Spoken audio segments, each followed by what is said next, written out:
আজকে আমি ডিম রান্না করবো। নুন দিয়ে দিলাম, এবার ডিমগুলো দিয়ে দিলাম।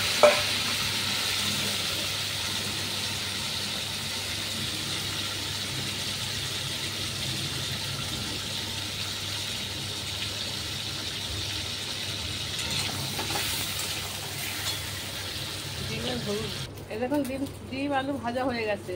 এইবার আমি তেল বসিয়ে দিয়ে ঝোলটা করবো। আমার তেলটা হয়ে গেছে, আমি এবার পেঁয়াজ দিয়ে দিই। একটু রেখে দিলাম আলু মাখাতে।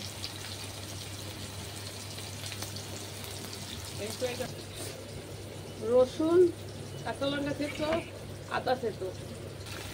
পেঁয়াজটা ভাজা হয়ে গেছিলো, হলুদ দিলাম, জল দিলাম,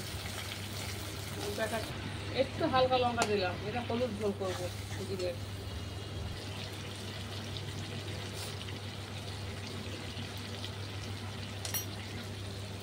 এই দেখুন বন্ধুরা, আমার মশলাটা কষা হয়ে গেছে।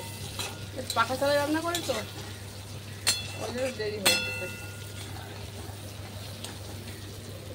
দেখুন জল দিয়ে দিচ্ছি।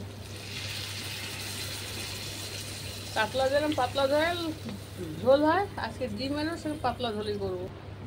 এরকম ঝোল করছে। এবার আমি ডিমটাকে দিয়ে দিলাম।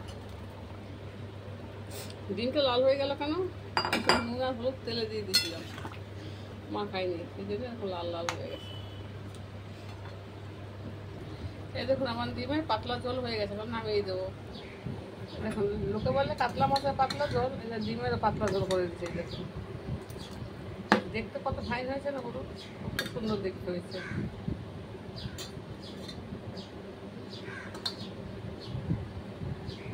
দেখুন কত সুন্দর দেখতে হয়েছে।